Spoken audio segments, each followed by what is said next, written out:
Record গড়ার দিনে bat হাতে উজ্জ্বল ছিলেন রংপুরের টপ অর্ডার। রংপুরের এই জয়ের বাকি কাজটা সেরে নিয়েছেন মাহমুদুল্লাহ রিয়াদ। 16 বলে জয়ে ম্যাচ ঘুরালেন মাহমুদুল্লাহ রিয়াদ। রংপুরের দুর্দান্ত জয়। এক ম্যাচ আগের ব্যর্থতা হতাশা মুছতে মাহমুদুল্লাহ রিয়াদের প্রয়োজন হলো মাত্র 16 বল। বিধ্বংসী ব্যাটিংয়ে তিনি রংপুর রাইডার্সকে এনে দিলেন দাফুটে জয়।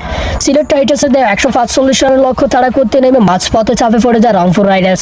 কায়েস মায়েস আউট হওয়ার পর শেষ 5 ওভারে প্রয়োজন ছিল 49 রান। ঠিক সেই সংকট সময়ে অভিজ্ঞতার ভর করে ম্যাচের নিয়ন্ত্রণ নিজের হাতে নিলেন মাহমুদুল্লাহ রিয়াদ। মেহেদী হাসান মিরাজের 1 ওভারে 3টি 4 ও 1টি ছক্কা হাঁকিয়ে ম্যাচের সমীকরণ সহজ করে দেন তিনি। শেষ পর্যন্ত 16 বলে অপারেজিত ছিলেন 34 রান করেন। 16 বলের ইনিংসে 5টি 4 ও 1টি ছক্কার মার ছিল মাহমুদুল্লাহ রিয়াদের। 212 স্ট্রাইক রেটে ব্যাট করেছেন এই ব্যাটার। এই জড়ো ইনিংসের সুবাদে 7 বল হাতে রেখে 6 উইকেটে জয় নিশ্চিত করে রংপুর রাইডার্স।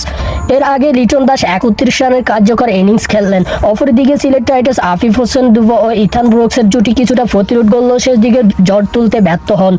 রংপুরের হয়ে মুস্তাফিজুর রহমান 3টি গুরুত্বপূর্ণ উইকেটে নেন।